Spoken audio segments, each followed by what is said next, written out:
Hola a todas las personas que se unen en el día de hoy a este proyecto cultural de la Misión Observadora de España ante la OEA.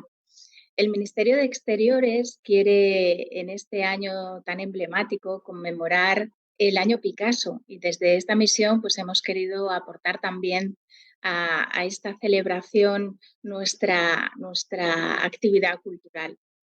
Especialmente hoy quiero saludar a nuestra invitada especial, a Olga Herrera, que es historiadora del arte, que ha colaborado con la misión de España ante la OEA para que hayamos podido tener una exposición desde el mes de junio en el Museo de Arte de las Américas conmemorativa de este año Picasso. Por cierto, una exposición que debido al éxito que ha tenido ha ampliado hasta el 14 de enero su vigencia. Así que, Olga, yo quiero darte las gracias por colaborar con la misión y porque nos ayudes a conmemorar este año Picasso y desde luego a conocer un poquito más sobre el autor, pero algo que nos interesa mucho es ese diálogo que hubo y que todavía hoy está vigente entre, entre los dos partes del Atlántico, de esa conversación en torno a Picasso con influencia en América Latina de ida y vuelta. Pues Olga, por favor, buenos días. Buenos días, gracias embajadora Montón, es todo un placer estar con ustedes, ha sido un honor colaborar con la celebración de Picasso, es más, era al principio de la apertura de la exhibición en junio, tanto como en la charla que hicimos en el museo el 19 de septiembre. Y realmente, bueno, es mucho lo que se puede hablar de Picasso porque ha sido una figura innegablemente de las más importantes de todos los tiempos.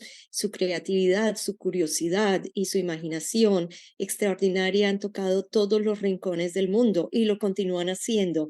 Y una de las cosas interesantes es esa relación con las Américas.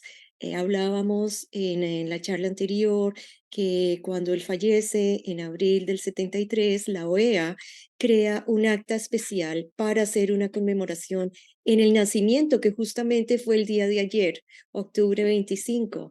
Y esto es decir, es una respuesta a la gran pérdida de ese fallecimiento del genio que fue Picasso. Entonces, Comesi cree que era el jefe de la unidad técnica de artes visuales en ese momento, convence al secretario general de la OEA para en el 73 sacar este acta que termina en una exhibición que se hace de octubre a noviembre. Una de las cosas interesantes es que José Gómez Sicre comisiona artistas y los invita a participar y hablar específicamente de la relación que han tenido con la obra de Picasso y cómo se han influido. Y en este momento del 73, que es el preámbulo a esta nueva exhibición, varios de los artistas, como Aníbal Villasís de Ecuador, aparece lo mismo que Joseph Jean Gilles de Haití, Aladín, José Antonio Velázquez. También vemos a María Luisa Pacheco, que es una de las artistas en las que yo estoy trabajando en este momento y que tenemos una exhibición, que ella menciona cuando viaja a París y encuentra a Picasso en el Museo de Arte Contemporáneo y tiene que volver a mirar quién es este artista tan maravilloso, porque su colorido, su dibujo la impresionan tanto y se da cuenta que está en el 51, 52 al frente de Picasso.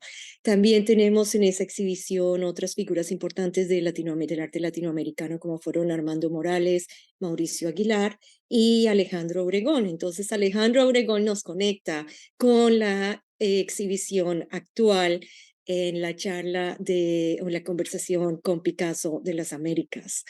Bueno, una de las cosas es esta exhibición que abrió en junio, que presenta varios de los artistas que han tenido esa relación importante ya sea con el cubismo o un poco con el expresionismo. Entonces está, por ejemplo, Petoruti, que adopta y da homenaje a Picasso con su obra de La Última Serenata, en donde están los serenateros, adopta esta música argentina, los instrumentos para seguir la obra de los músicos de Picasso. También está Amelia Peláez, una de las grandes pintoras cubanas, en La Mujer Esperando de 1944, donde usa unos bordes muy fuertes, negros, dibujo y formas distorsionadas de la cara de la mujer, que recuerda muchísimo ese momento cuando ella en París conoce a Picasso en los años 30. También está otro de las figuras importantes que tuvo una gran influencia con la cerámica de Picasso, a quien visitó en Francia, y es Páez Vilaró. Es una de Carlos Páez Vilaró. Entonces él tiene una de estas obras fantásticas en esta exhibición, pero la historia interesante de él es que él viajó a Francia y lo visitó a Picasso en su taller de Valoris, y también fueron al taller de cerámica de Madura, donde Picasso le obsequió varias cerámicas y él las presentó a su museo en Uruguay. Entonces hay esa conexión ya más física, no solamente esta visita en los años 50, sino también esa presencia en este momento del museo en Uruguay, de mostrar en sus exhibiciones permanentes las obras de cerámica que Picasso le obsequió. Hablábamos también esta relación, una de las primeras que son muy interesantes de Picasso con las Américas, y es la de Joaquín Torres García. Los dos artistas se encuentran en Barcelona. Ambos han sido estudiantes de la Academia de la Lonja en Barcelona. Y una de las obras interesantes de Picasso, La pobreza agazapada de 1902, en varios exámenes que hicieron de rayos X, descubrieron que el lienzo en donde está pintada la pobreza agazapada era una pintura original, un paisaje de Joaquín Torres García. Entonces, lo que lo hace tan interesante es que este es el primer momento en que vemos esa conexión con el uruguayo. También, ellos también frecuentaban en Barcelona el café El Catregats, y también en su libro Universalismo Constructivo de 1944, Joaquín Torres García habla de Picasso. Lo menciona, que él lo admira como un gran pintor, y también recuenta un poco su salida de París y su viaje a New York, a lo que él dice que debido a que Picasso no lo ayudó mucho a entrar a ese círculo de galeristas en 1918, Torres García va a New York. Obviamente Torres García regresa también a París y Barcelona y continúa su carrera antes de ir a Uruguay permanentemente en 1934. Otra de las figuras de las que hablábamos con respecto a esta conexión de Europa y Latinoamérica, y creo que es una de las muy notables desde el ámbito del cubismo, es Diego Rivera. Diego Rivera, el muralista mexicano, con una beca del gobierno mexicano, viaja a España en 1907 primero, y luego a París, en donde conoce a Picasso. Y empiezan este momento de influencia de Picasso a él, en donde Rivera adopta un estilo cubista, y es como una subversión estética, pero le aumenta colores fuertes, hace una mezcla del cubismo analítico, el sintético, futurismo, y también incorpora elementos culturales como el zarape mexicano, las bandoleras, rifles, que reflejan un poco la Revolución Mexicana que Rivera vive desde Europa. Entonces es supremamente interesante tener esa sección de cuadros, de retratos maravillosos, en donde está esa conexión y esa influencia de Picasso y de Braque en el cubismo de Rivera. Otras de las figuras interesantes que discutíamos en nuestra charla es el joven Fernando Botero, y ya lo conocemos muchísimo, Fernando Botero, que falleció recientemente, y estas figuras de unas proporciones agigantadas que él tiene. Pero en 1948, cuando Botero tenía 17 años, en Medellín, Colombia, él estaba muy interesado en Picasso, al punto que escribió un artículo para uno de los periódicos, en donde el título era Picasso y la conformidad en el arte, en donde Botero lo consideraba el cubismo como el movimiento pictórico más rico e influyente que ha concebido la humanidad.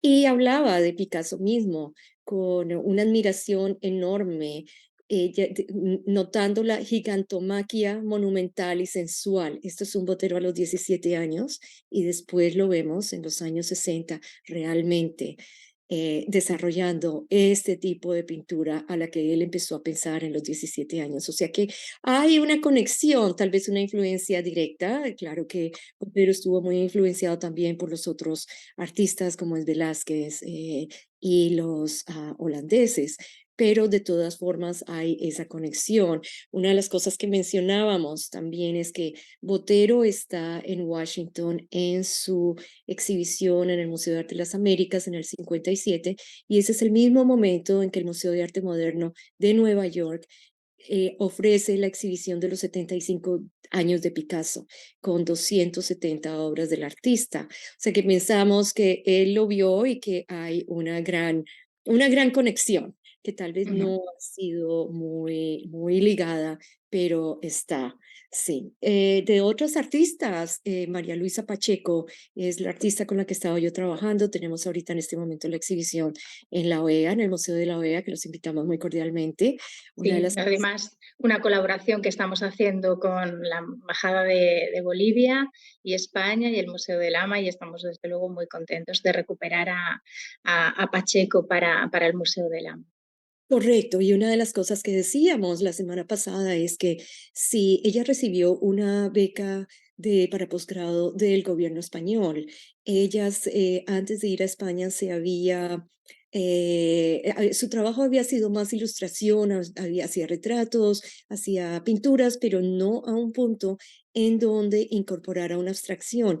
Y este cambio radical se debe a España, a su viaje a España y a su trabajo con Daniel Vázquez Díaz. O sea que estamos muy contentos con eso, pero la conexión con Picasso también está en un trabajo que hizo Pacheco, emulando a Picasso y su fotografía de luz.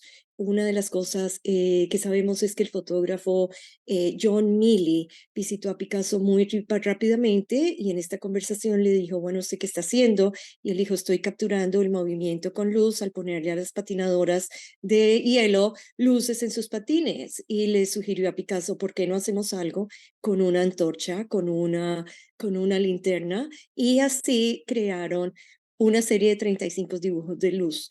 María Luisa Pacheco, al haber trabajado como jefe de redacción del suplemento literario del diario La Razón en La Paz, llegó a estar muy interesada en este tipo de dibujo con luz.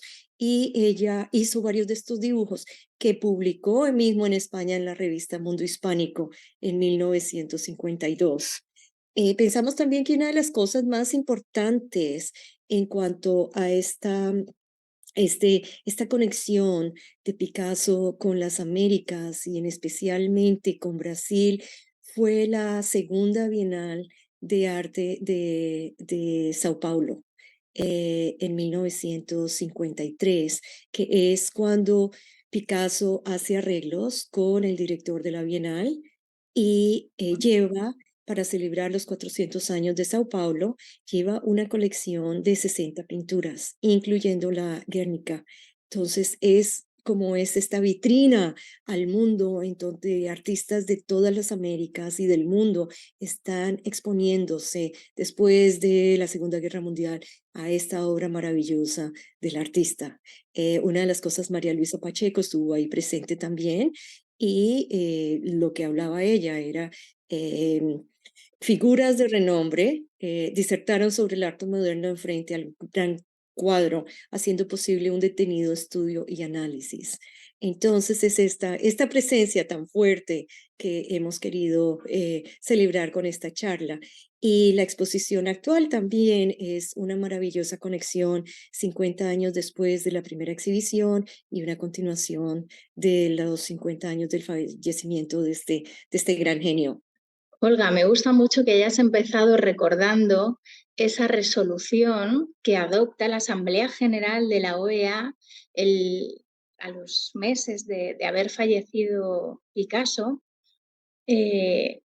invitando a que ese diálogo se visibilice, ¿no? Ese diálogo se haga palpable y cómo se invita a todos los Estados miembros de aquel momento a que seleccionen un artista que haga una obra que esté concernida, inspirada, que tenga esa rememoración de Picasso. Y cómo, desgraciadamente, no han quedado todas las obras en la pinacoteca del Museo de Arte de las Américas, pero han quedado buena parte de ellas, que son las que hemos querido recuperar y volver a sacar a la luz, acompañada, ¿no?, de una obra original de Picasso que nos ha cedido el Banco Interamericano de Desarrollo y que hacen una pequeña colección para esta conmemoración.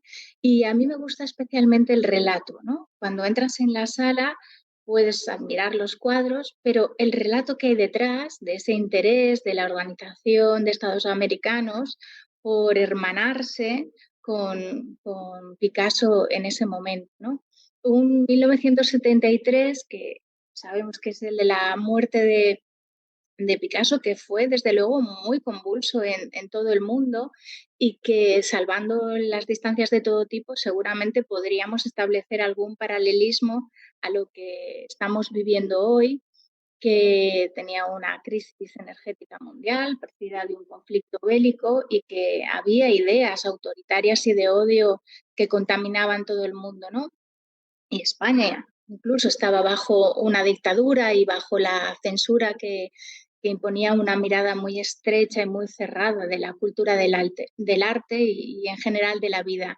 Y yo creo que es aquí donde el arte y la obra de Picasso y la influencia y sus coetáneos y los que le vienen después nos ayudan a entender lo difícil que fue ese siglo XX, ¿no? Esa pintura que reflejó las atrocidades y hablabas de Alejandro Obregón, ¿no? Con el título del estudiante muerto, que desde luego recomiendo que se escapen 5 minutos a verlo en el Museo de Arte de las Américas. Refleja también del siglo XX pues las derrotas, las heridas. Tendríamos que hablar también del Guernica, que es lo primero que nos viene a la cabeza quizá cuando hablamos de Picasso, pero también las victorias. Yo creo que una victoria de ese siglo puede ser lo que refleja también Páez Vilaró en ese túnel infinito que está esa joya oculta subterránea que hay en la Organización de los Estados Americanos, que, por poner algún ejemplo de victorias, ¿no? De celebración de la diversidad y de los valores comunes. Entonces, yo creo que en ese sentido hoy podemos poner un poquito de retrovisor histórico para reconocer el arte como testigo de lo que fuimos. Y desde luego que la colección que has seleccionado junto con Adriana Ospina para el Museo de Arte de las Américas nos puede dar esa buena idea. Correcto, sí, una de las cosas del mural de Páez Vilaró es justamente el título que se refiere a la paz.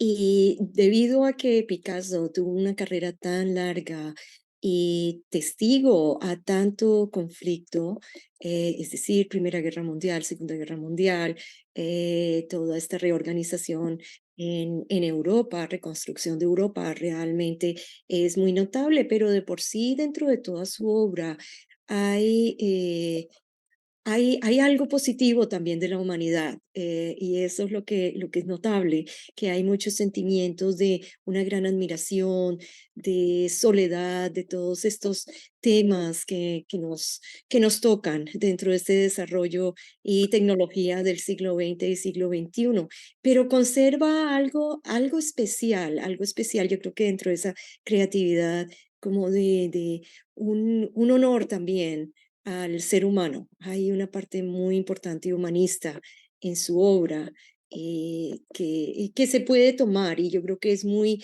fácil mirando retrospectivamente los momentos históricos, los momentos de su vida también, esos momentos felices en donde su obra cambia, los momentos difíciles aún con sus relaciones personales, y otra vez entonces es muy, muy expresivo. yo creo, y refleja una vez que se pone en un contexto, en una charla histórica de momentos particulares, como mencionabas en el 73, yo creo que se puede empezar a entender más esta historia global del siglo XX y del siglo XXI, aún recientemente con lo que estamos haciendo y con el contexto que nos encontramos en este momento.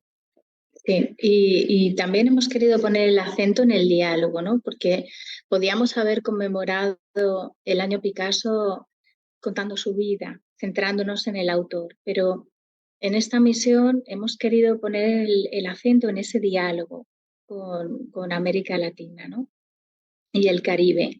Y precisamente es lo que nosotros estamos haciendo, ¿no? Siempre establecer los puentes, el diálogo.